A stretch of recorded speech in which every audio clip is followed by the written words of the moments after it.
Is this the one? Is this the real Zorro costume? This is the real Zorro costume. Wow.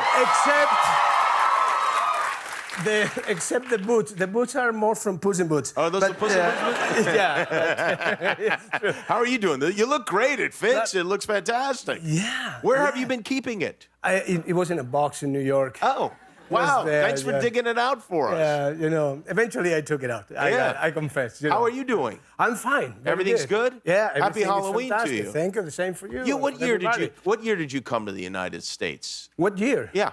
I was in 1990. Was Halloween like a weird thing for you to see? It was weird, yeah. It was. We didn't have the festivity in Spain. You did not? Now they are trying, you know, just to. Oh, they're starting to get it going. Yeah, but it doesn't work. It doesn't? No. If you see people just dressing up today on the streets, people just look at them and say, they are crazy. If I go like this in Malaga right now, my hometown, I may get arrested. Yeah. Is that right? Or even take it to a psychologist or something like that. Interesting. Yeah, it's because here, I mean, it started with the kids, and now every adult dresses up. It's a beautiful festivity, yeah. Yeah, you like it. Yeah, most actors seem to like Halloween. Yeah, well, you know, I knew about Halloween because of the movies. Mm-hmm. Oh, the movie Halloween. Yeah, Halloween. Yeah. Yeah, exactly. right. Yeah. Oh, gotcha. Did you think this tradition was about killing teenagers? Pretty much.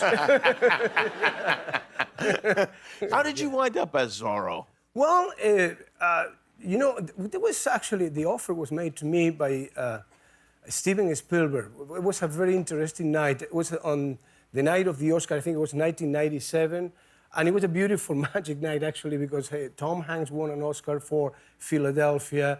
I gave, I think, an Oscar to Bruce Springsteen. We all gathered later on, you know, I think it was at the Elton John's party. Elton John was at the table. Wow. There were Oscars on the table, you know, with the drinks. And I was kind of in an hallucination moment. And then Steven said to me, do you know a character called Zorro? And I say, yeah. And I said, you want to play? And I said, no, I don't think so. And I mean, you want me to play it? Yes, we want you to play. I said, no, I don't think I can do that. You know, really? No, of course I said yes. I said yes immediately. I said, of course. So he just made an appointment in Amblin the next morning. I was a little bit hungover, I have to confess. But was Elton at all jealous that he wasn't asked to play Zorro? He was at the table too. I think so. I saw him crying that night. I didn't know what it was about, but he was probably back. It was an offer. So. Since the last time I saw you, you had a heart attack, right? I did. What happened there? Well, you know, it was probably I was just living life in a not nice way. Oh, really? Yeah. Just too much drinking and stuff? No, I'm not a drinker. I was a smoker, which is probably one of the most stupid things I have ever done in my life. Right. And no, I was very lucky, actually, after all, you know, because a heart attack can just kill you just like this, or have an experience like I had, you know, there was kind of an alert call. And it was something interesting because the night before that I had this event, my girlfriend, she got a headache. We didn't have anything in the house, so she went out to buy something, you know, a painkiller or whatever. And pharmacies were closed, so she went to a department store. She bought this aspirin, which is the only thing that she found. And she found the maximum one, I think it's 500 milligrams. And she bought some water, some other stuff. And at the time that she was at the cashier to pay, the girl that was working there, she said to her, you just dropped that thing over there. And it was the aspirins. Oh. And so she went back, picked it up, paid for it, and came home. The next morning, when I started having the symptoms, and I clearly knew that what was going on, she put one of those aspirins under my tongue, and that saved my life. Wow. Yeah. Wow. Yeah. So I had a second chance, and you know, some stuff changed in my life since. Did it? What things changed in your life? And by the way, I feel so ridiculous I'm dressed like this right now during this conversation. Tell me about your life. Taking the sort of poking you with it. Tell the peanut about your life-changing event.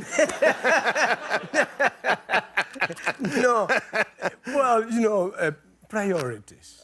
Priorities, right. You know, before you know, things that I gave a lot of importance stop being important, and you put attention to the real things. And the real things, what are the real things? My daughter is the real thing. Right. My friends, my family, and my vocation as an actor. And so, in a way, it's very probably stupid to say this, but it's one of the best things that happened in my life to have a heart attack. Well, good thing she picked those aspirin up off the floor. Yeah. You know, I heard you bought a bar and a theater in your hometown in Spain. Yeah. Was that part of like, hey, I want to do some different stuff? Was the theater, yes. Yes, the theater. Yeah, I started thinking that actually money in a bank is nothing but a kind of a Machiavellic, intellectual thought. And so I wanted to have something that I can enjoy.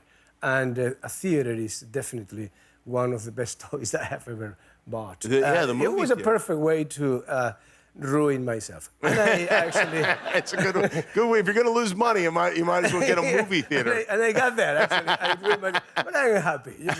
Yeah. And what's the name of the movie theater? The movie theater is called Teatro del Soho. Okay, so it's not like a Lowe's 6 or something like that. No. Yeah. No. And what about the bar? The bar was, it has been there for a long time, for almost 2 centuries. Wow. It's called El Pimpi. El Pimpi. El Pimpi. El Pimpi. What does that mean?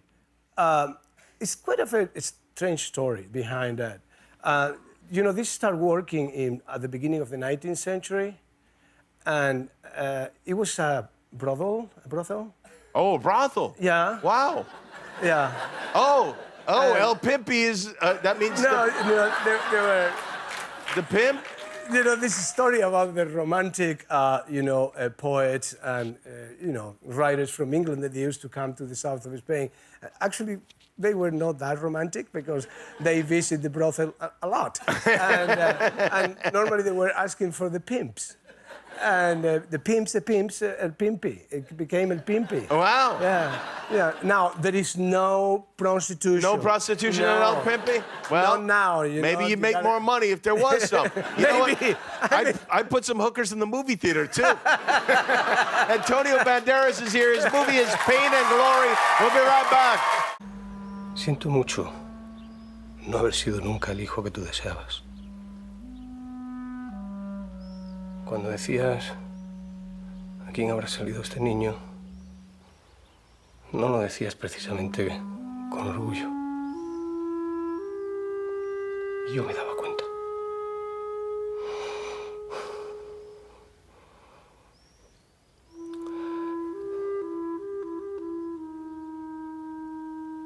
Te he fallado simplemente por ser como soy. That is Antonio Banderas in Pain and Glory. This is not a Halloween movie.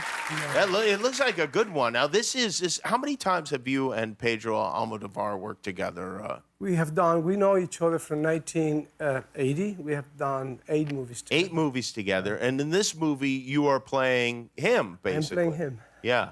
Is that more difficult to play the guy who's directing you? It's bizarre. Yeah, I would think so. It's bizarre that actually the guy that is saying action and cut is your character.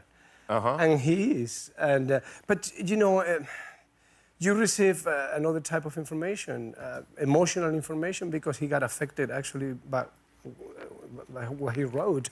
Because this movie is pretty much about reconciliation with your past, coming to terms with some people, and forgiveness. It's about looking back. And Pedro is now 70 years old, and it's time for him to just do this type of movie in which he can reflect about his life and movies and the art of being alive. Do you ever go to him, or did you go to him while you're shooting this film and say, what was going on here? What were you thinking at this time, and get even more detail than is in the script? Not exactly, because though there are many elements that are biographical, there are also elements that are invented. No invented. Let me just say this. We are not only the things that we have done and the things that we have said in our life. We are also our dreams. We are the things that we wanted to say and we never said, and the things that we wanted to do and we never did. And in a way, Almodovar had the possibility here to talk to people. Some of them, they are not here anymore, and to say to them the things that he never did. So in a way, this movie is more him than him. But it's biographical in a way, but it's more, you know, biographical in the sense that you can put the pieces of a puzzle that was not complete. Huh, very interesting. And what a compliment for him to ask you to play him. It was because, you know, this is a man that I respect very much, I admire very much, I love very much as a friend, and I am not alone in this type of feelings, you know. The whole entire cinema community all around the world love the guy. He got 2 Oscars. He got practically every award. You won Best Actor at Cannes for this performance, which is, and you know, and they say that you're one of the top early choices for the Academy Award for Best Actor. Which I know it's early, but will you commit at this time, if you do win Best Actor, that you will wear this outfit to the Oscars and take it by force if you must? I wouldn't commit to that, because if I commit to that, I may not get it. I have one question I want to ask, because Salma Hayek was here, and she told me that for her birthday, you bought her. Do you know what I'm getting at? Yeah. Yeah. I'm so sorry I did that. Oh, you're sorry that you did it? Yeah, because at the time I thought it was a good idea. You bought her 2 monkeys. Yeah. Yeah. Now, why 2 monkeys? Well, like when you were at monkey shopping. No. You think, you know, 1 monkey's not going to be enough. You just get her a pair. We were making a movie, and you know, the monkeys had a thing, and she was all day long just saying, "Oh my God, they're so cute! Oh my God, they're so cute! They was watching, they're so cute." That for you. The monkeys drove her nuts for years. So she was. Yeah, every time that I see her, she reminds me about the monkey. Yeah, well, it's not the kind of gift you forget, really. No. Well, it's great to see you. Salma, I'm so sorry. Thank you for dressing up. Happy Halloween to you. Halloween the movie is called everybody. Pain and Glory. It's playing in select cities now. Opens everywhere a week from tomorrow. Antonio Banderas. We'll be right back. If you like that video, click the subscribe button, but only if you're ready for commitment.